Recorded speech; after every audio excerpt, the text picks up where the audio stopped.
visuals of a quaint Amish farmhouse and a hand-dug cellar. The root cellar is a cornerstone of Amish food preservation. These underground rooms maintain a cool, stable temperature year-round, making them ideal for storing fruits like apples, pears, and plums. The cool, humid environment prevents the fruits from drying out or spoiling. In the Amish way of life, nature provides both the bounty and the tools for preservation. Their techniques are simple yet incredibly effective. Here's how they achieve this feat, step by step. Root cellars are a cornerstone of Amish preservation. These underground storage spaces maintain consistent temperatures and humidity levels, ideal for keeping fruits like apples, pears, and plums fresh for months. Drying fruits is another timeless method.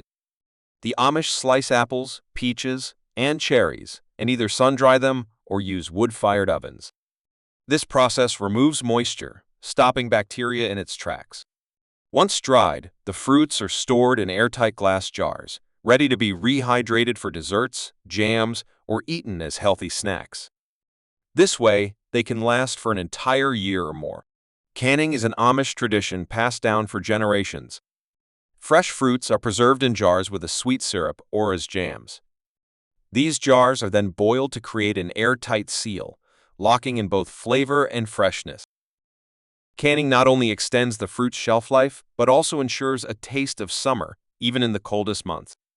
Fermentation is another ingenious technique. By allowing fruits to ferment naturally, the Amish create fruit ciders, vinegars, and preserves. This method not only preserves the fruit, but also enhances its nutritional value. The Amish have mastered the art of preservation without relying on modern technology. Their methods are a perfect blend of tradition and practicality, teaching us how to live in harmony with nature. Which Amish technique would you like to try at home? Let us know in the comments below. And don't forget to like, share, and subscribe to Amish Vibes for more inspiring stories.